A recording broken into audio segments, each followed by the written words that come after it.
In this video, we're going to cover how to access your own Akashic Records.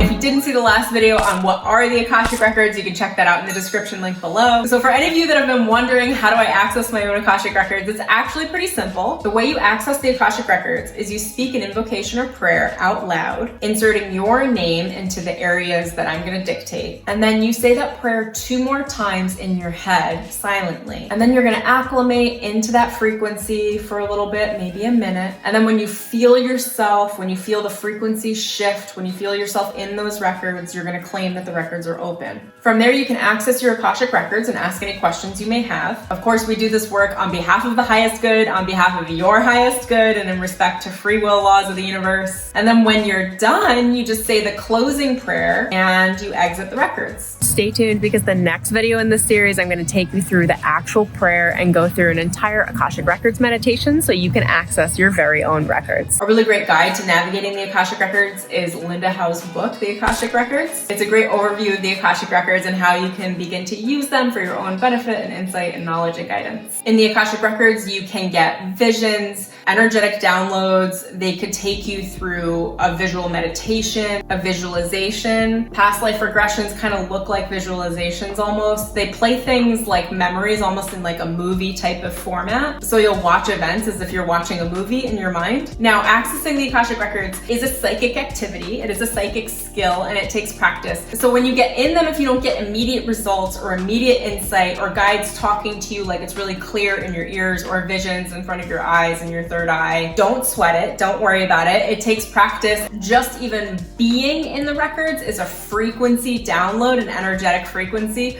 that is transmitted to you and begins to condition you and your fields to begin to actually develop the psychic skill necessary to discern and read them. And when I say read, it's not you're not actually reading per se. It's more like you're given access to frequencies and then your energetic system translates them. You translate them based on your human experience. I wouldn't say it's difficult to access your Akashic Records. It's a pretty simple, straightforward task to get in them and to get out of them. However, I would say that it requires practice in order to be able to attune to the frequency of what the Akashic Records are. Here's what happens when you go into your Akashic Records. You may just, when you go in, see clouds or a galaxy, or it may be totally blank or a fog. And if any of this happens, it's not anything to worry about. It doesn't mean you're bad at it or that you screwed up. It just means that you're adjusting to the frequency, and it takes a little bit of time for your consciousness and your psyche to adjust to the frequency of what the records are so that they can then be delivering information to you clearly. If it seems fuzzy or vague or hazy, I would recommend just going into your records every day and spending like 5 to 10 minutes, maybe 20 minutes in them, just exploring, hanging out, just see if anything comes to mind.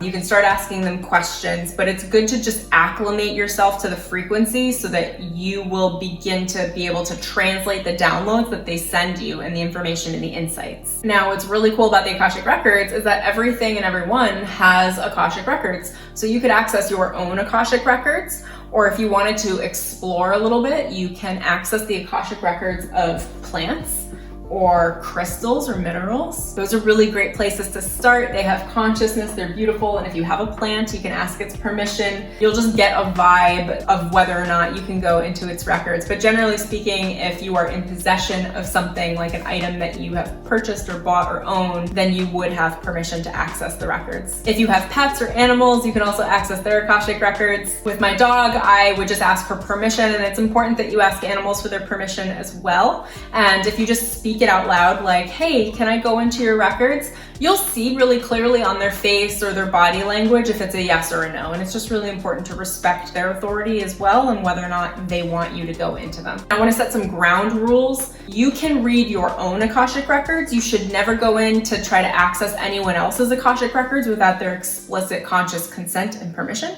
Integrity is really important. So when you go in, you are just strictly going to access your own Akashic Records, no one else's. There are a lot of karmic responsibilities and issues when you go to access somebody else's records and you don't have access. So definitely don't do it. Stay in integrity, and you can say a preventative prayer right now, where you just say, whenever I access the Akashic Records, I do so within integrity. When I first started reading my own Akashic Records, I experienced a hazy fog for like weeks. And I would just go in every day and I would spend 10 minutes in the records, and I did it until I started receiving information. For the days where it wasn't really fun and it was just foggy and hazy in the beginning, I just would do my meditations while I was in the Akashic Records. So I kind of like killed two birds with one stone. I would get my meditation done and I would acclimate to the energy and frequency of the Akashic Records. And then through time, through over a series of weeks, I started to be able to develop my psychic senses to be able to receive information from them. And then I continually went into the Akashic Records for myself every day for a year. And through that time, my psychic abilities really strengthened, and I started being able to actually channel